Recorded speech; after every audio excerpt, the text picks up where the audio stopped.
Hello everyone, this is another game analysis of the top board in round 4. The last one I did was it was on board 2, and it was one of Michael Goodwin's games where he smashed Dan Betty, who's been playing hot recently. So now we have a really nice matchup here. Two players, both with 3 out of 3. So I'm definitely looking forward to taking a look at this one. I watched it a little bit while it was going on, but I did not look at very much computer analysis at all. I mean, probably just a couple minutes of it. It's a crazy game. Forgive me if my analysis is off point. I I am only human, unfortunately. I can, however, talk at length about the opening. I'll spare you guys as much as I can.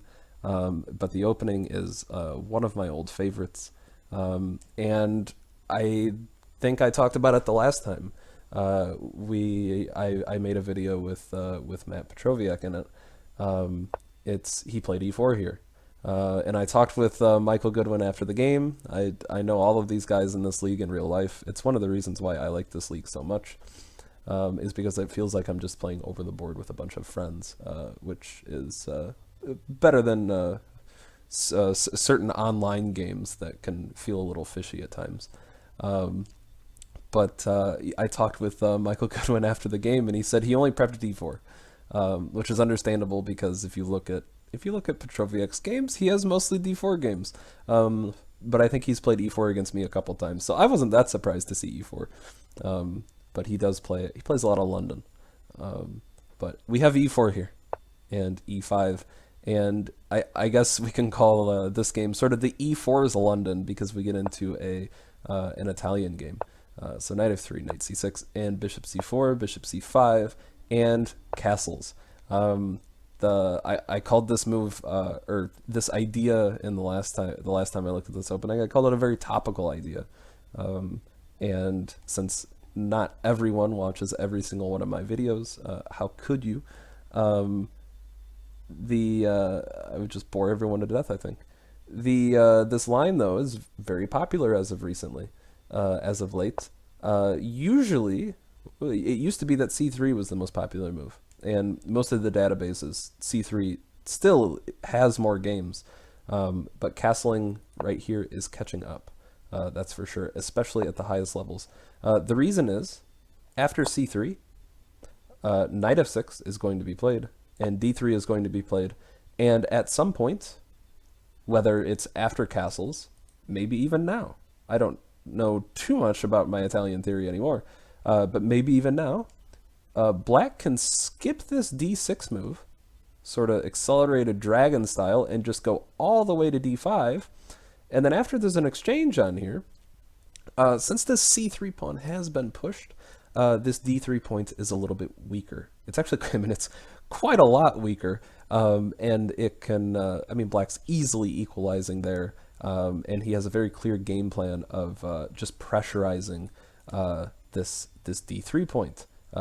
The knight is within striking distance of the bishop. The knight here is within striking distance of, well, of f4, where it would hit this pawn, and usually white's castled by then, so usually g2 is not a soft spot. But it's very frustrating to play against. So castles is an excellent move. And then after knight f6, we just have d3.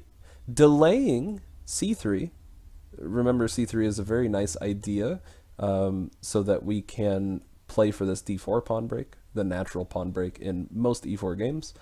But what we're doing is we're delaying c3 until black plays d6, and then once black does play d6, then we will be more than happy as white to eventually play c3. Some people, when they see d6, they'll go ahead and play h3. I'm one of those people, but you definitely don't have to. But black goes ahead and plays e5 here, or d5. Sorry, probably too early. Now, if you play d5 after your opponent plays c3, what you've got is a trade-off, and the trade-off is you have weakened your e pawn because, well, pawns don't move like knights, because once you capture here on d5, white just has an open file to your e-pawn. And it's not at all easy to guard it. You would have to move this knight and guard it with the f-pawn, which is quite difficult since this bishop would be bearing down on your castled king's diagonal. So you weaken your e-pawn, but it is still good after c3 because at least you get pressure on the d-pawn. So that's the trade-off. Here, however, blacks went ahead and weakened their e-pawn without getting pressure on the d-pawn. So we have knight takes d5, and any good white player here will go ahead and just play, yeah, rook e1. Makes sense. It's not the only move, right? There's a few other moves in the database, but I think the overwhelming consensus in master games is rook to e1. And it's not easy to defend that pawn. Castles is the move in the database, which is understandable. But that's not an easy move to find if you haven't done your homework. So black plays f6, which could open up some tactical opportunities. And spoiler alert, it does. This game's only like it's only like 20 moves. It's definitely a barn burner. So after f6, I would really like to see white open this position up a lot. I'm not exactly sure how I would do it. I would definitely need to digest this position a little bit and figure it out. But he plays bishop to d2, which I'm not really sure what his idea is here. Usually when this bishop is moved in the Italian, it usually goes to e3. Of course, it will not go to e3 here, right? But I mean, maybe just something along the lines of c3 and d4. I don't think there's anything too terribly wrong with that. It's kind of a slow idea. Maybe just d4 right away. Well, let's go ahead and see what stock first says. Yeah, d4 right away. Yeah, he's kind of in between the two moves. No use keeping the engine on throughout the whole analysis. Anyone can read off engine lines, but it is helpful to turn it on at key moments and see exactly what's going on. Yeah, so something like that would seem to be a really good idea. I'm not really sure what bishop d2 is. And then we have knight c to e7. I mean, black's played this f6 move, and he's got to... well, the good thing about this f6 move, I'm gonna go ahead and steal a quote from Yasser Seirawan from when he was talking about the Grab. The good thing about the f6 move is that the move is so bad, but fortunately black knows what they're going to do the next 5 moves, because they've created so many weaknesses with f6 that they have to now fix their position over the next 5 moves. So the plan is clear. So I do kind of understand the knight c to e7 move. Probably he wants to get something like c6 in, or maybe he just wants to play bishop to e6, queen d7, and castle queenside, since he's wrecked his home on the king side. But if he was going to do that, why not just play bishop to e6 now? I guess would be my question. D4 is much harder to play now, so you kind of you do get a chance to play bishop to e6 since the queen is no longer eyeing this d4 square. So that's definitely what I would look for. I would get the heck out of here. This is far too scary. So knight c to e7, and white, noticing the opportunity, goes ahead and makes a sacrifice here in the center. The king is still living at home with mom, so we gotta take advantage of this. I think the engine has mixed feelings about this sacrifice, but overall it does see it as better for white. And certainly if you see an opportunity like this in a game, go for it. The practical chances are endless, and you're not going to be playing against an engine unless you're playing against an engine in an online game sometimes, right? But certainly not here. And queen h5, and this isn't going to be easy to defend against. Probably something like king f8 needs to be played, and black's position is ugly. But he plays g6, opening him up to all kinds of tactical shots.